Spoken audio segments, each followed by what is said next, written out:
स्वागत है आप सभी का आपके अपने क्लास, आपके अपने परिवार द क्वांटम एकेडमी में। आई होप आप सभी अच्छे होंगे। आज हम लोग लीनियर इक्वेशन जो सीरीज हम लोग का चल रहा था आर एस अग्रवाल का, उसमें हम लोग आज आगे बढ़ेंगे। ये हमारा क्वेश्चन है, क्वेश्चन नंबर 5। जैसा कि आप देख रहे हैं page number 98 R S Agarwal का ये क्वेश्चन है। ये क्वेश्चन कुछ इस टाइप का है, पॉइंट वाले। तो पॉइंट वाले प्रश्नों को देख करके बच्चे जो है काफी ज्यादा परेशान हो जाते हैं। तो परेशान होने की बात नहीं है। आपके सर, आपके भाई जो है एक बहुत ही आसान तरीका लाए हुए हैं इस प्रश्न को बनाने के लिए। देखिए, इसको क्या मैं लिख सकता हूँ, 4/10 माइनस 15/10 इक्वल टू 65/10। अब क्या करेंगे, ये 10 10 10 को कैंसिल आउट कर देंगे, तो मेरे पास क्या इक्वेशन बचेगा, 4x minus 15y equal to 65। उसी तरह जो हमारा सेकंड इक्वेशन है, ये जो सेकंड इक्वेशन है, इसको हम लोग ऐसे लिख सकते हैं, ये 0.3x है, इसको इक्वेशन 1 मान लेंगे। ये प्लस 0.2y है और ये 0.9 है। तो क्या मैं इसको लिख सकता हूँ, 3/x plus 2/y equal to 9/10। थोड़ा सा गलती हो गया, एक मिनट, ये क्या कर रहा हूँ मैं। इसको मैं लिख सकता हूँ 3x/10 plus 2y/10 equal to 9/10। फिर ये 10 10 और 10 कैंसिल हो गया, तो मेरे पास इक्वेशन क्या तैयार हो गया, 3x plus 2y equal to 9। ये हो गया हमारा इक्वेशन 1। और इसी तरह हम लोग क्या करेंगे, फ्रॉम इक्वेशन 1 एंड इक्वेशन 2 से। तो हमारा इक्वेशन क्या था प्यारे बच्चों, हमारा इक्वेशन 1 था 4x minus 15y equal to 65। ये 3x plus 2y equal to 9। ये इक्वेशन 1, ये इक्वेशन 2। अब इसको हम लोग इंटू कर लेंगे, क्या से, इसको इंटू करेंगे 2 से, इसको इंटू करेंगे 15 से। और जैसे हम लोग पहले की तरह सॉल्व करते थे, उसको भी इसी की तरह हम लोग आगे सॉल्व करेंगे। अब एक बड़ा सा प्यारा क्वेश्चन मैं आपको दिखाने जा रहा हूँ, जो क्वेश्चन नंबर 6 है हमारा। क्वेश्चन नंबर 6 जो है क्या कह रहा है, देखिए। क्वेश्चन नंबर 6 है 4/x plus 3y equal to 8। और दूसरा इक्वेशन है 6/x minus 4y equal to -5। तो आप अगर अपने बुक को देखिएगा आर एस अग्रवाल में, ये 1/x का कोई वैल्यू ले रहा है, 1/y का कोई वैल्यू लेता है, तो हम लोग वैसे नहीं करेंगे। करना पड़ता है, लेकिन जरूरी नहीं कि सभी क्वेश्चन को जब हम लोग सॉल्व करेंगे तो हर बार उसी टेक्निक को अपनाएंगे। कुछ अपना भी प्रेजेंस ऑफ माइंड को हम लोग लगाएंगे। जैसे इसको मानेंगे इक्वेशन 1, इसको मानेंगे इक्वेशन 2। अब हम क्या देख रहे हैं कि अगर इसमें 3 से इंटू और इसमें 4 से इंटू कर दे तो हमारा इक्वेशन जो है इक्वल हो जाएगा। तो चलिए करते हैं, इसको हम लोग करते हैं 4 से इंटू, इसको हम लोग करते हैं इंटू 3 से। तो क्या हो जाएगा, 16x minus plus 12y equal 8 चौका 32, 32। ठीक, ये हो जाएगा 18x minus 12y equal to, बस यही 15 माइनस 15। तो हम क्या देख रहे हैं, प्लस 12y माइनस 12y, ये कट गया, तो बचा क्या हमारे पास भैया, 16x प्लस 18/x। और ये 32 में से 15 घटा 12 में से 5 गया, कितना हो गया, 7। और ये 2 में से 1 गया, कितना हो गया, 1, 17 आ जाते हैं। तो ये एलसीएम ले लेते हैं, x ये जुड़ जाएगा हमारा 16 प्लस 18 इक्वल टू 17। अब इसको ऐड करते हैं तो कितना हो जाएगा, 34x बाई ये 17। हमारा हमको क्या करना, x का वैल्यू निकालना, तो ये x चला जाएगा इधर, यानी x इक्वल टू क्या हो जाएगा, 34/17। तो हम क्या देख रहे हैं भैया, हमारा x का वैल्यू क्या आ गया, x का वैल्यू हमारा आ गया 2। अब इसी x के वैल्यू को किसी भी इक्वेशन में पुट करके हम लोग y का वैल्यू निकाल लेते हैं। तो लिख लेते हैं थोड़ा सा अंग्रेजी में हम लोग भी, putting the value of x in equation 1।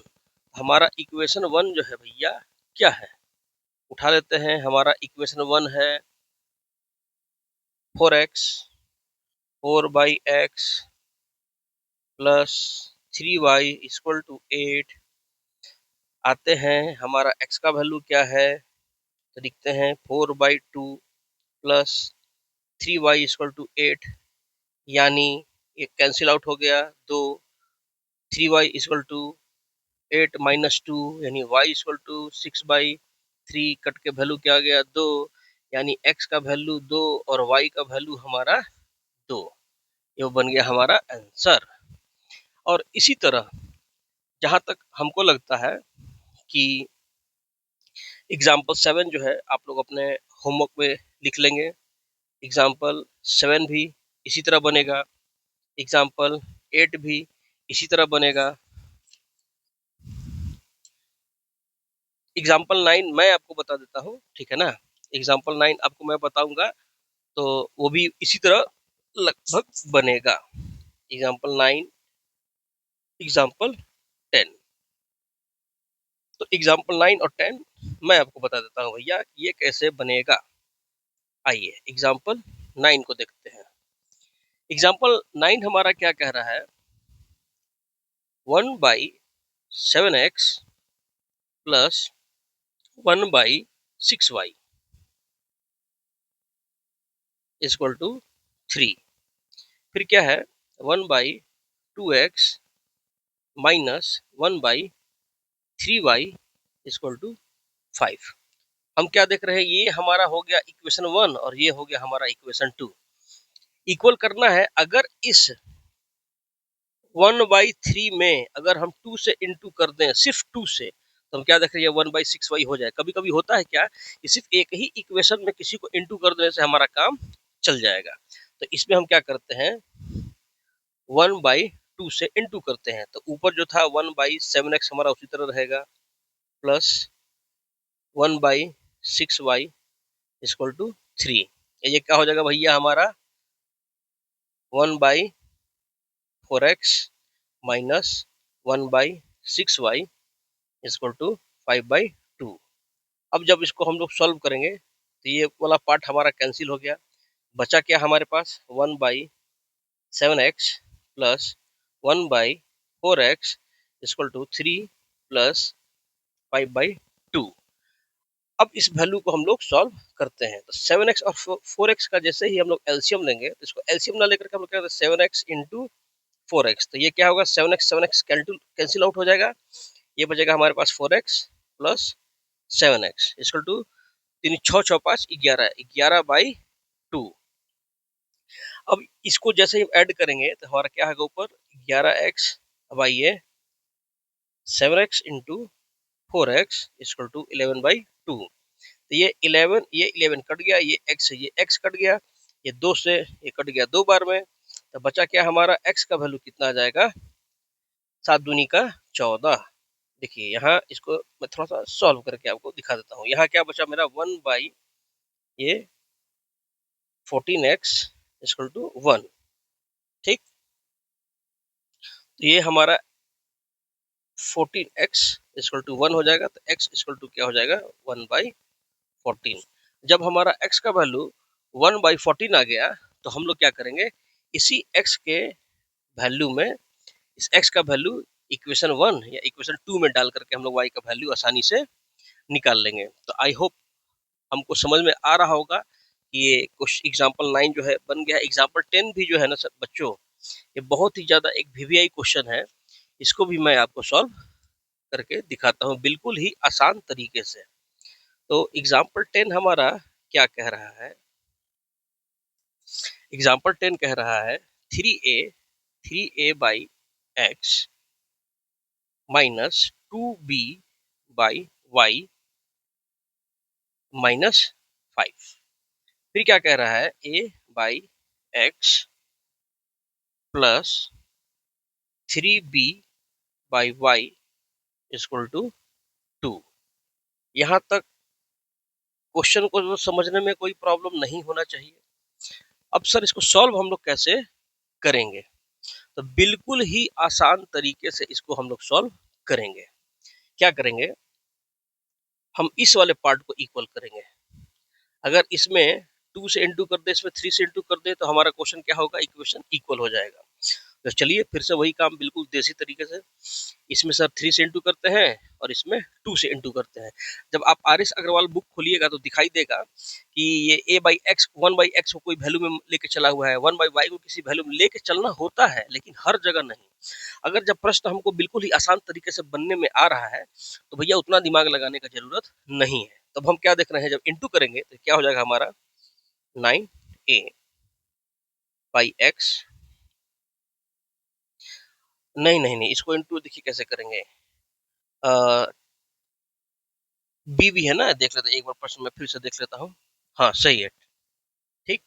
तो जब 3 से इनटू करेंगे तो क्या हो जाएगा 9a by x minus 6b y equal to minus 15। अब 2 से इनटू करेंगे तो 2a x plus 6b y equal to 4। अब जैसे ही इसको हम देखेंगे, क्या ये पार्ट हमारा क्या हो गया, कैंसिल आउट हो गया। अब यहाँ क्या है, 9a by x plus 2a by x, ये 15 में 4 गया कितना हो गया 11। फिर उसी तरह प्यार से x एलसीएम ले लेंगे, 9a plus 2a equal to 11, यानी 11a equal to 11x। 11 cancel out हो गया, यानी x का वैल्यू हमारा प्यार से क्या आ गया a। अब इसी x के वैल्यू को किसी दूसरे इक्वेशन में पुट करके हम लोग y का वैल्यू निकाल लेंगे। बोलिए सत्यनारायण भगवान की जय। यहाँ लिखिए इसको, putting the value of x in equation 1 2, जिसमें आपको डालने का इच्छा करे। तो हमको दिखाई दे रहा है कि इक्वेशन 2 जो है थोड़ा सा आसान लग रहा है, इक्वेशन 2 में ही डाल देंगे हम। हमारा इक्वेशन 2 क्या है भैया, a by x plus 3b y equal to 2। चलिए, तो a का वैल्यू क्या आया था हमारा, ये a था, x का वैल्यू भी a आया था, plus 3b y equal to 2, a हो गया स्वाहा। तो बचा क्या, 1 plus 3b y equal to 2, यानी 3b y equal to 2 minus 1, यानी 3b वाई इक्वल टू 1, यानी y इक्वल टू 3b। यानी भैया हमारा x का वैल्यू आ गया a और y का वैल्यू आ गया 3b। स्वाहा, ज्यादा दिमाग लगाने का जरूरत नहीं है। आई होप आप सभी को ये समझ में आ रहा होगा। चलिए, अब एक बहुत ही प्यारा क्वेश्चन है, एग्जाम्पल 11। एग्जाम्पल 11 को हम लोग समझते हैं। क्या कहता है, 6x plus 3y equal to 7xy। ये हो गया हमारा इक्वेशन 1। और इक्वेशन 2 क्या कहता है, 3x plus 9y equal to 11xy। तो याद रखिएगा, जब भी हमारा जो linear equation of two variables होता है वो ax plus by equal to c के फॉर्म में होता है। तो हम क्या देख रहे हैं, ये x का वैल्यू इधर भी है, y का वैल्यू इधर भी है, लेकिन ये x और y का वैल्यू इधर कभी भी नहीं होगा। तो इस x और y के वैल्यू को क्या करना होगा, इधर से हटाना होगा। इधर से हटाने के लिए क्या करेंगे, तो dividing both side by x y. क्योंकि हम लोगों को पता है कि अगर बराबर के दोनों तरफ एक ही काम करे तो मान में वैल्यू में कोई चेंजिंग नहीं आता है। तो चलिए क्या करते हैं, 6x plus 3y equal to ये 7xy है, यहाँ लिखेंगे dividing both side by x y. तो ये जो था 6x, इसको भी डिवाइड करेंगे एक्स वाई से, प्लस ये 3y है डिवाइड करेंगे एक्स वाई से, और ये 7xy है इसको भी डिवाइड करेंगे एक्स वाई से। डिवाइड करेंगे तो यहाँ से x x कैंसिल, यहाँ से y y कैंसिल, यहाँ से x y कैंसिल। तो हमारा इक्वेशन 1 क्या बन के आया, 6/y plus 3/x equal to 7। यह आया हमारा इक्वेशन 1। उसी तरह हम लोग क्या करेंगे अब आगे ये जो हमारा इक्वेशन 2 था, इक्वेशन 2 क्या है, 3x plus 9y equal to 11xy। यहाँ भी करेंगे डिवाइडिंग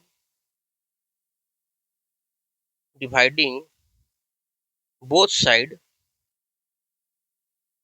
बाई एक्स वाई।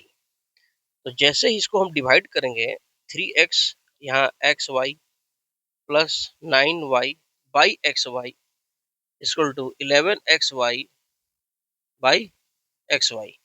तो ये मेरा x x कैंसिल, y से y cancel, x y cancel. तो बचा क्या हमारे पास भैया, तो बचा हमारे पास 3/y plus 9/x equal to 11।